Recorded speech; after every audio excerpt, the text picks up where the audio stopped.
November 9, glad submission to God. But He gives more grace. Therefore it says, God opposes the proud, but gives grace to the humble. Submit yourselves, therefore, to God. James chapter 4, verses 6 and 7. It seems hard to imagine now, but there was a time in the not-so-distant past when people hardly ever wore seat belts, and children weren't required to have the sort of car seats they must have now. Without belts and latches to restrain them, it could prove rather difficult to get children to sit and stay sitting. The story is told of a young boy who found himself in the car with his mother. He was in the back seat, and as boys tend to do, he found himself getting restless, so he was up and down and moving around. His mother, of course, told him he needed to sit. Finally, after repeated requests and repeated refusals, his mother felt the need to stop the car and exercise appropriate discipline. She then got him back in his seat and set off down the road again. A few seconds later, the boy mumbled from the back seat, "I may be sitting down on the outside, but I am standing up on the inside." That little story is likely to prompt us to smile, but it also sounds something of a warning for us. This boy, while outwardly obeying, was inwardly rebelling. How often might that characterize our own behavior toward God? Perhaps we outwardly do and say the right things, especially when we are in public and most of all in church, but inwardly we are thinking and feeling just the opposite.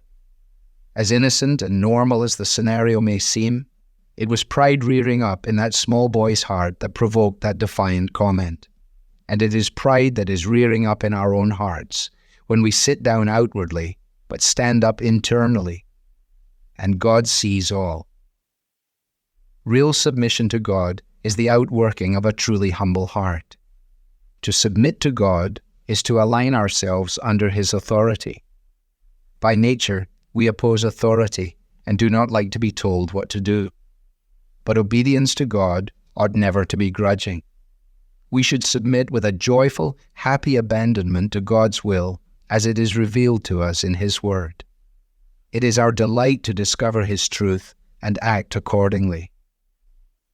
Such joyful submission is possible because of the nature of the one to whom we submit. When we submit to the Lord Jesus Christ, we give ourselves to true freedom. We yield to a light burden and an easy yoke. So take a close look at your own life and heart today. Are there ways in which you're sitting down on the outside, but standing up on the inside, obeying God but grumbling about it and begrudging having to do it?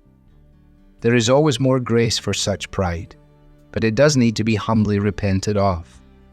What is it that you need to remember about God in order to do that, and then to submit willingly, joyfully, and wholly to His will for you?